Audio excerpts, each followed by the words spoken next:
बच्चों, मैं सुनीता वाई तिवारी श्री संत गाडगे महाराज हिंदी विद्यालय भुसावल आज इस वीडियो के माध्यम से पाठ 10 कोशिका तथा कोशिका अंगक के अंतर्गत इसका थर्ड पार्ट के अंतर्गत कोशिका के अंगक, जिसके अंतर्गत तंतु कणिका यानी माइटोकॉन्ड्रिया, रिक्तिका, लवक और हरित लवक तथा कोशिका के प्रकार का अध्ययन करेंगे। तो आइए देखते हैं तंतु कणिका या माइटोकॉन्ड्रिया क्या होती है। प्रत्येक कोशिका को ऊर्जा की आवश्यकता होती है। कोशिका को ऊर्जा प्रदान करने का काम तंतु कणिका करती है। तंतु कणिका का बाह्य आवरण छिद्रयुक्त होता है और आंतरिक आवरण की सतह कई मोड़ों में अर्थात फोल्ड्स में मुड़ी हुई होती है।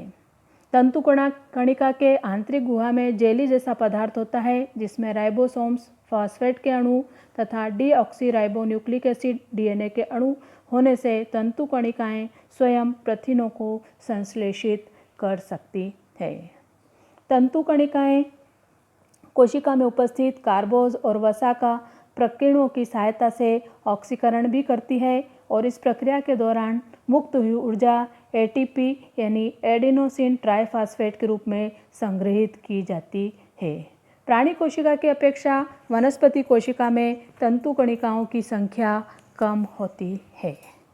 तंतु कणिकाएं ऊर्जा से समृद्ध एटीपी यौगिकों का निर्माण करती है और एटीपी में संग्रहित ऊर्जा का उपयोग कर प्रथिनों, कार्बोज और वसा युक्त पदार्थों का संश्लेषण करती है। इसलिए इसे कोशिका का पावर हाउस भी कहा जाता है। जैसे कि चित्र में आपको दिखाई दे रहा है, तंतु कणिका का बाह्य आवरण छिद्रयुक्त है, जबकि आंतरिक आवरण की सतह कई फोल्ड्स में मुड़ी हुई दिखाई दे रही है, अर्थात इसमें शिखाएं दिखाई दे रही है तथा तंतु कणिका के आंतरिक गुहा में जेली जैसा जो पदार्थ है वो भरा हुआ दिखाई देता है, जिसे आधारक कहा गया है, जिसमें राइबोसोम्स और फॉस्फेट के अणु और डीएनए के अणु होते हैं, जो कि प्रोटीन को संश्लेषित करने का कार्य करते हैं, जिससे ऊर्जा का निर्माण होता है और यह मुक्त हुई ऊर्जा एटीपी के रूप में संग्रहित की जाती है। दूसरा जो घटक है वह है रिक्तिका अर्थात वैक्यूल्स। कोशिका के घटक द्रव्यों का संग्रह करने वाला कोशिका अंगक है अर्थात रिक्तिका। रिक्तिका का कोई विशिष्ट आकार नहीं होता। कोशिका की आवश्यकता के अनुसार रिक्तिका का स्वरूप बदलता रहता है। रिक्तिका एकहरे आवरण युक्त होती है। कोशिका का जल विसारक दाब नियंत्रित करने का कार्य रिक्तिका के द्वारा किया जाता है। इसके अलावा चयापचय क्रियाओं में उत्पन्न उत्पादों जैसे ग्लाइकोजन, प्रथिन, पानी का संग्रह इसके द्वारा किया जाता है। प्राणी कोशिका की रिक्तिका वर्ज्य पदार्थों का संग्रह करती है, जबकि वनस्पति कोशिका की रिक्तिका में कोशिका द्रव भरा होता है और वे कोशिका को दृढ़ता और कठोरता प्रदान करते हैं। अब देखते हैं लवक यानी प्लास्टिड्स। रंग देने वाला एक अंगक केवल वनस्पति कोशिकाओं में पाया जाता है, जो कि लवक होता है। जैसे वनस्पतियों की पत्तियों को हरा तो फूलों को लाल, पीला, केसरी, नीला अनेक रंग इस लवक के कारण ही प्राप्त होते हैं। लवक दोहरे आवरण युक्त रचना होकर दो प्रकार की होती है। एक होता है रंगहीन लवक यानी अवर्ण लवक, दूसरा होता है वर्ण लवक यानी कि रंगीन लवक। तीसरा एक और प्रकार हम बोल सकते हैं कि वर्ण लवक में ही एक हरित लवक भी होता है। यह वर्ण लवक होकर अन्य प्रकार के वर्ण लवकों में रूपांतरित हो सकते हैं।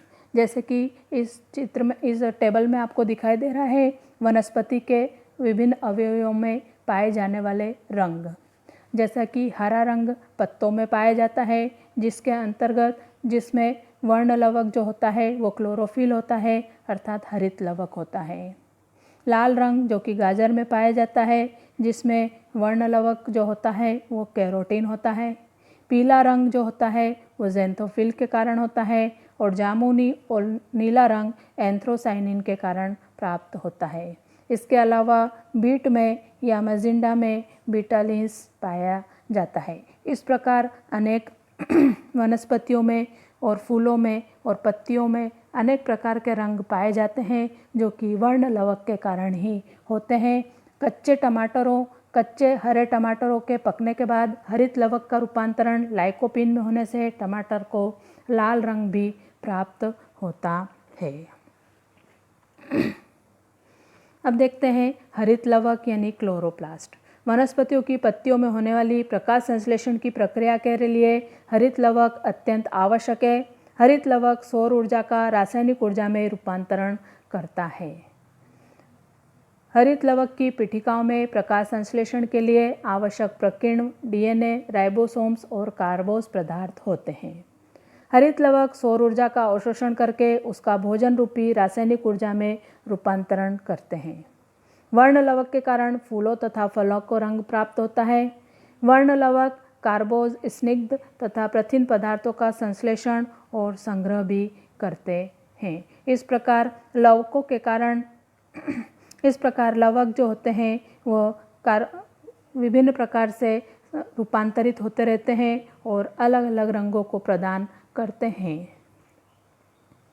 जैसे कि चित्र में आपको हरित लवक की रचना दिखाई दे रही है, जो कि प्रकाश संश्लेषण के लिए आवश्यक प्रकीर्ण डीएनए और राइबोसोम और कार्बोज पदार्थ होते हैं, जिसके आंतरिक भाग में पिठिका और ग्रेना पाए जाते हैं और बाह्य आवरण जो है वो हरित लवक से हरे रंग का दिखाई देता है, जो कि सौर ऊर्जा का रासायनिक ऊर्जा में रूपांतरण करने में मदद करता है। अब देखते हैं कोशिका के प्रकार। कोशिका की संरचना तथा अंगकों का अध्ययन करने के पश्चात कोशिका को 2 प्रकारों में विभाजित किया गया है।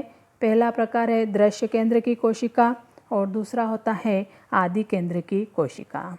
दृश्य केंद्र की कोशिकाओं का आकार 5 से लेकर 100 माइक्रोमीटर तक होता है, जबकि आदि केंद्र की कोशिकाओं का आकार 1 से 10 माइक्रोमीटर होता है। दृश्य केंद्र की कोशिका में गुणसूत्र की जो संख्या होती है वो 1 से अधिक होती है, जबकि आदि केंद्र की कोशिका में एक ही गुणसूत्र पाया जाता है। दृश्य केंद्र की कोशिकाओं का जो केंद्रक होता है उसमें केंद्रक पटल होता है और केंद्र की तथा जो केंद्रक होता है वो एडवांस न्यूक्लियस होता है, अर्थात सुविकसित और स्पष्ट केंद्रक इनके अंदर पाया जाता है, जबकि आदि केंद्र की कोशिकाओं में अविकसित केंद्रक होता है, अर्थात उस केंद्रक के आसपास आवरण नहीं होता है। दृश्य केंद्र की कोशिका में तंतुकणिका और लवक भी पाए जाते हैं, जबकि आदि केंद्र की कोशिकाओं में आवरण युक्त अंगक नहीं पाए जाते हैं। दृश्य केंद्र की कोशिकाएं ज़्यादातर उच्च विकसित एक कोशिकीय और बहुकोशिकीय वनस्पतियों और प्राणियों में पाई जाती है, जबकि आदि केंद्र की कोशिकाएं सिर्फ जीवाणुओं में ही पाई जाती है। इस प्रकार हमने यहाँ पर कोशिका के विभिन्न अंगकों का अध्ययन किया। अब इस वीडियो पर आधारित और पाठ पर आधारित आपको स्वाध्याय दिया जा रहा है, जिन्हें आप इस वीडियो के माध्यम से हल कर सकते हैं और अपनी नोटबुक में इन्हें इस जानकारी को एकत्रित कर सकते हैं। स्वाध्याय के सभी प्रश्नों के उत्तर आपको इस पाठ के तीनों पार्ट हैं, पार्ट 1, पार्ट 2 और पार्ट 3 में उपलब्ध हो जाएंगे। Thank you.